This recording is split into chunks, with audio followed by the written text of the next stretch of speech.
yeah, we gotta shake that one out. That was a good one.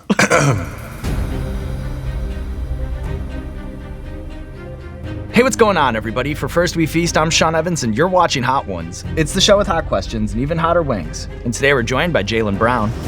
He's the three-time NBA All-Star and Finals MVP for the reigning champion Boston Celtics, and he's had a busy offseason. Between his debut sneaker and apparel brand set to launch this fall and his brand new single with Hot Ones alum ASAP Ferg. It's called Just Do It. Watch the video on YouTube right after this one. But in the meantime, Jaylen Brown, welcome to the show. Thanks for having me. What's going through your head as you prepare to take on the Hot Ones gauntlet? I know it's been a long time in the making. Well, I got a lot of people rooting on my failure, but I feel like I'm the spicy one in my family, so I'm gonna see what I got.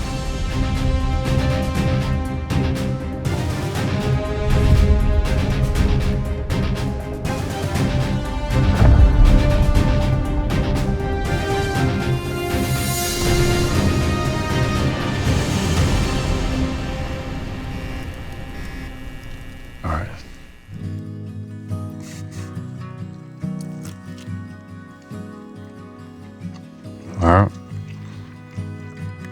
Not bad. I got a little flavor to it.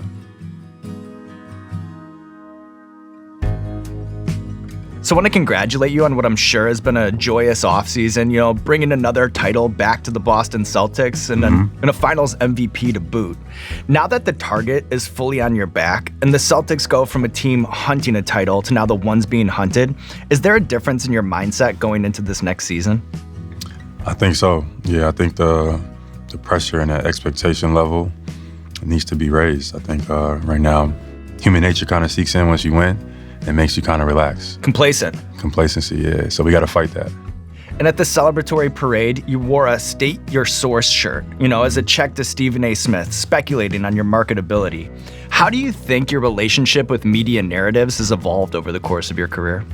I don't really do too many podcasts, too much talking, interviews. I rarely do them. So kind of some of the narratives kind of float and I allow them to float. But, going forward, I look forward to clearing up some misconceptions and addressing some things in the past. So, maybe me and Stephen A will have a sit down at some point and, hash things out. That one was better than the last one. Do you have a favorite Coach Mazzulla-ism? He really has kind of cemented himself as one of the unique minds in the NBA. One of Coach Mazzulla's favorite quotes is there's no such thing as a foul, either you die or you don't. He just has a bunch of crazy quotes and mentality. One of the things he's coined is we call our offense or the killer whale offense, and we attack seals because killer whales how they hunt seals. And they work together, yeah. And we've studied how killer whales attack as a unit, and then we built our offense kind of off of killer whales. So Joe definitely has a bunch of crazy stuff, but it's a method to his madness, and it works.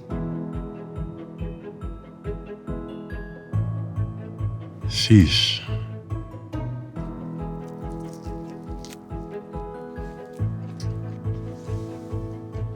Okay. Got some flavor to it. I saw a lecture that you gave on panopticism, at your alma mater, UC Berkeley. Mm-hmm. Do you have a favorite philosopher or philosophical theory that you find most thought-provoking? A favorite philosopher? These are just great questions, by the way. Socrates. He studied at the Library of Alexandria. I actually got to go there this summer. I spent a lot of time. I went to Alexandria this summer, which is not the same as the Library of Alexandria, which was burned down by Julius Caesar. But it still has a lot of historical monuments and documents that still exist. So it was cool getting to go spend some time there this summer. But it's a lot of great philosophers. Mine might be Tupac or something. I don't know. But, Socrates is a good one. Are you ready to move on here to wing number 4? Let's go. All right, so up next, Los Calientes Verde. Do you do this challenge as well every time? Or does they give you a fake set of wings or something that you just... I'm happy to switch? At any point to swap paddles. All right, Jaylen, I'm a chicken wing talk show host of the highest dignity. All right? I got trust issues. Every single time, I run this. That's respectable though. You should get an award or something for that. You know, like athletes, I'm chasing my own milestones. You know what I'm saying? I'm gonna get you some type of trophy.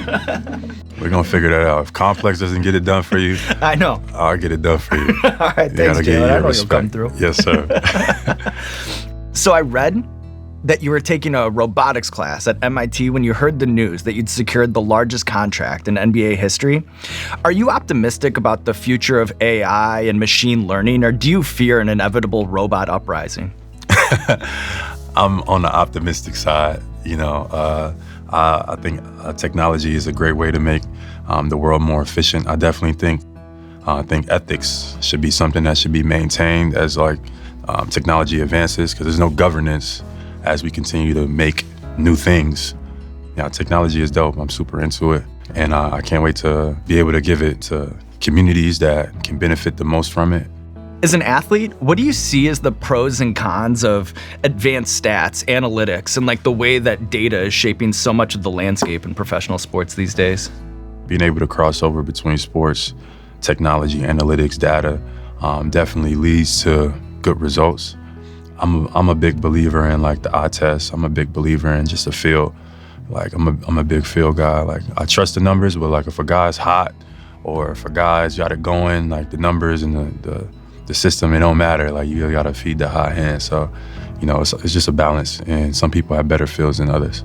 And in tennis, they have that Hawkeye review system. Major League Baseball, they've experimented with an automated balls and strikes system.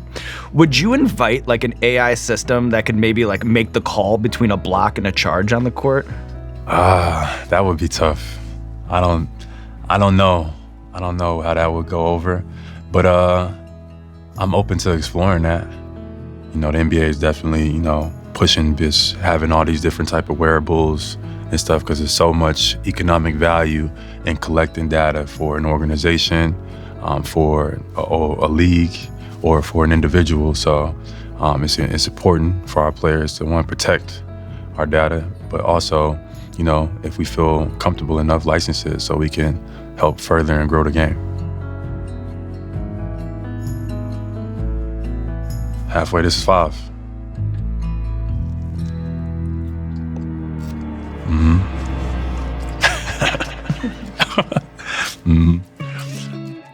We good? I don't know, Sean. As a history buff, is there a figure in the league that you think is the most culturally impactful or globally influential? Who stands out in your mind as the NBA's most significant historical figure? Sheesh, it's a few, and for different categories. Of course, you would go Michael Jordan for his marketability and how he globalized the game, especially during that Olympic time frame. But you can also say from a cultural standpoint, Allen Iverson, and just him integrating culture, which is so influential between music, sport, art, fashion, and how he represented that, the urbanness of basketball. Kobe Bryant and his mentality and how that translated from generation to generation is going to continue to translate. Steph Curry, influence on his generation. You see how the game is played now. It's all threes. So it's hard to choose one. But who would yours be? Ooh, that's a good question. Bill Russell. I was about to say that's mine. Oh, really? For sure.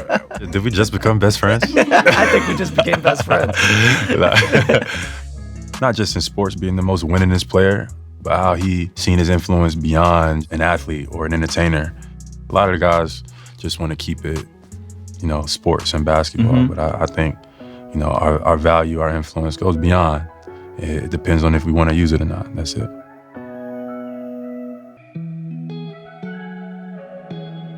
This is number 6. This is the one.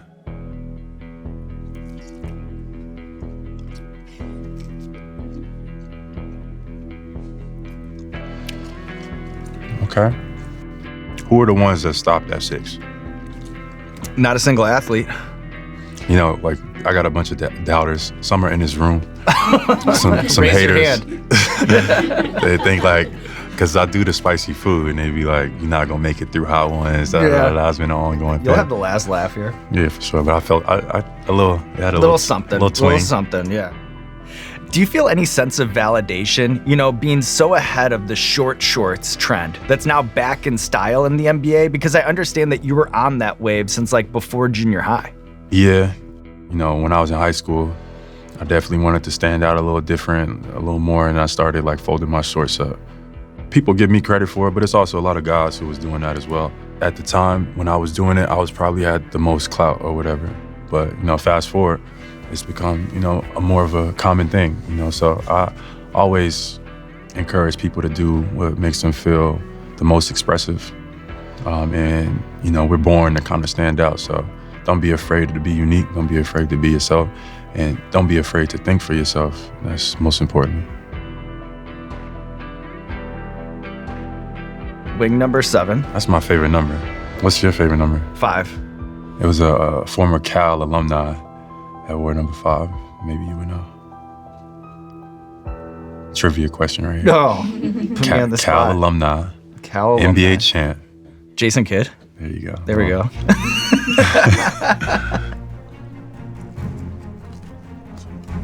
Woo!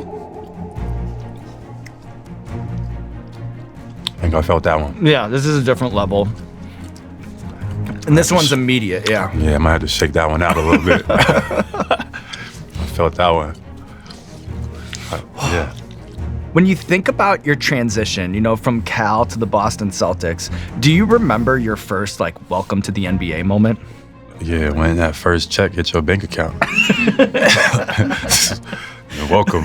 Yeah, that was my welcome, because, I told them to mail it to me so I could just feel it and touch it.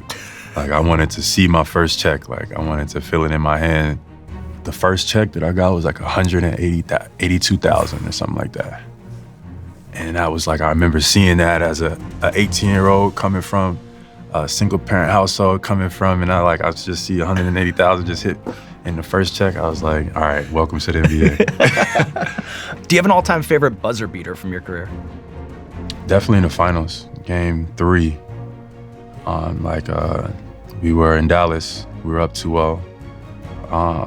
And they were storming back, the Mavericks. They got hot. Kyrie started going crazy. 1 minute left, I feel I hit a shot that kind of halted their momentum, and that kind of helped us carry out and get the win. That was this year, and I think that helped us ultimately get the championship.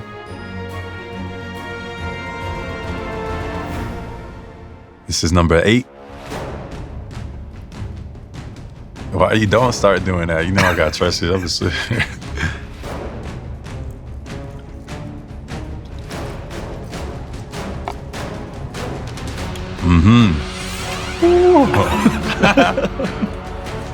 That was the one. A whole different level over here.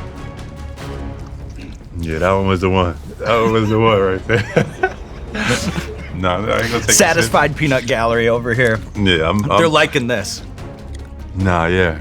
That one with my senses. Yeah. Yeah, we gotta shake that one out. That was a good one.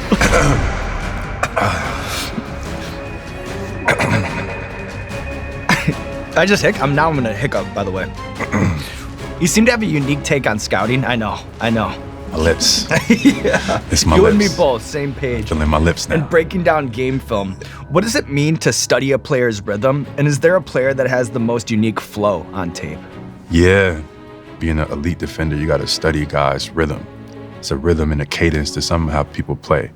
So if you see certain guys, they play to a certain beat, to a certain cadence, they play a certain style.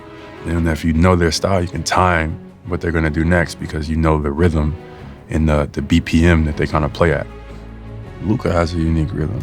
It's almost so slow that it's hard to time.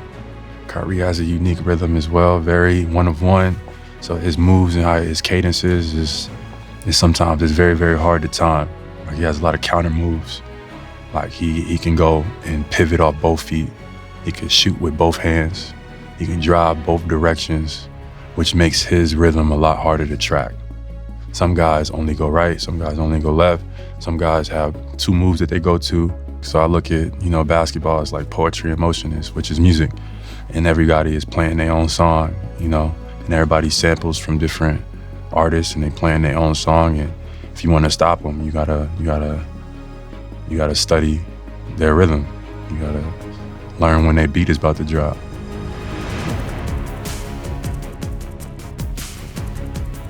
Scorpion, that's my zodiac. All right. Woo.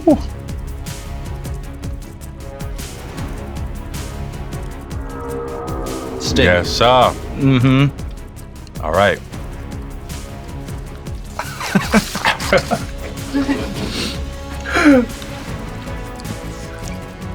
Straight that one's sting. crazy. Yeah. I see why they call it Scorpio. Mm-hmm. Oh, that one sweat glands. Yeah.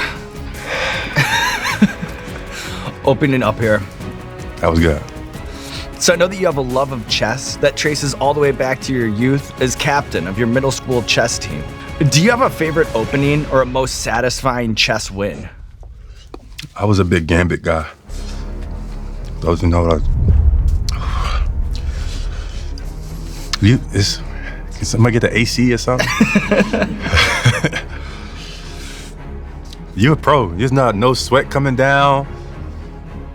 Well, I put my hours in the gym. That's the thing, Jaylen. Am I allowed to drink water or no? Go ahead. No. Is that like... Absolutely. We have a dry run that we've been going on so far. Like, there's a reason this stuff is here, But like the contestants not even take a sip? Oh, we're in the competitive athlete mindset right now. Yeah. I get it. I want to know because I'm sweating over here. No, I know, we get it, but we're so close to the end. Let's just see if we can get there. I think one of the best things about my life is that I learned the game of chess. Depending on what gambit, what trap, or what style of play, you're thinking about the end in the beginning. And in life, I like to encourage more to do the same. Like, think about the beginning and the end. Like, what is your mission? What is your purpose? What do you want your legacy to be? When you start to play the game based upon how you want to finish it. All right, Jaylen, we're about to finish this game. My nose is running and stuff. I gotta wipe that. That's a good dab, right? That's a great dab. So Textbook. Get that on camera. Textbook. So y'all know I'm not faking the funk. Cheers, Jaylen. What a run. We gotta do a wing cheers. Let's go. Nah, you're a legend. Before we do this last thing, I just gotta give you your flowers. Been watching your interviews for a long time, and you got one of the most creative. You do your research. You ask some of the most organic questions. So I just gotta give you your flowers, because nowadays in the media is very lazy. People ask the same questions, try to create the same headlines. It's all about controversy, and you do it in a positive way, and you at the same time have fun with it, and you ask great questions. So I gotta give you your flowers, man. That's why I wanted to come on the show. So cheers to you. And back at you, Jaylen. I remember when we met a long, long time ago. You were probably second or third year in the league. Was it in this building? It was actually before this building. It was in a completely different office, actually, like over on 52nd. Somebody? Yeah. Second or third year in the league, and Hot Ones was not a big hit yet. And I remember someone coming up to me, and they were like, hey, there's an NBA player named Jaylen Brown who'd like to meet you. And we took a picture in front of the OG Hot One sign. We gotta find that And it's been picture. amazing. We gotta find that picture. It's been amazing to watch the way both Hot Ones and Jaylen, you kind of went like this together. And here we are, full circle right now. Two champions. It's a beautiful thing. It's Two a beautiful champions. thing. Cheers.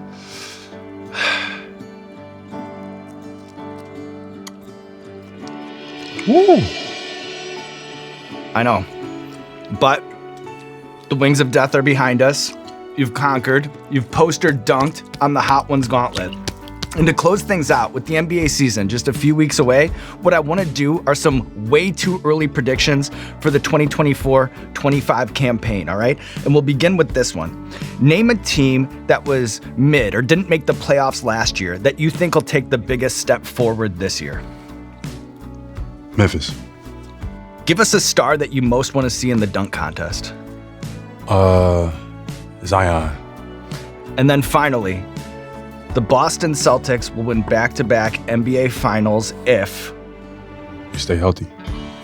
And there it is, Jaylen Brown taking on the wings of death, living to tell the tale. Now there's nothing left to do but roll out the red carpet for you. This camera, this camera, this camera. Let the people know what you have going on in your life. Looking forward to this upcoming season. Make sure you guys stop and see a game. Look forward to a bunch of new announcements with Boston Exchange and Black Wall Street also. Shout out to Happy, this device I'm wearing around my neck, and I'll be on the look for some cool sneakers that'll be coming soon. So appreciate you guys for having me. Thank you, Sean. And yeah, I gotta go to the hospital or something.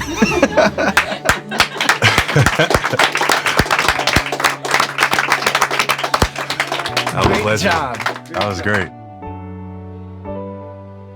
When I leave, you gotta tell them, when the people come back up here, you gotta tell them Jaylen ate all the wings, actually double bit one, didn't drink no water the whole time, and he made it out of here alive. Your legacy, it'll live on long after you leave this room today. That's right? all I'm hoping and praying for right there. That is it.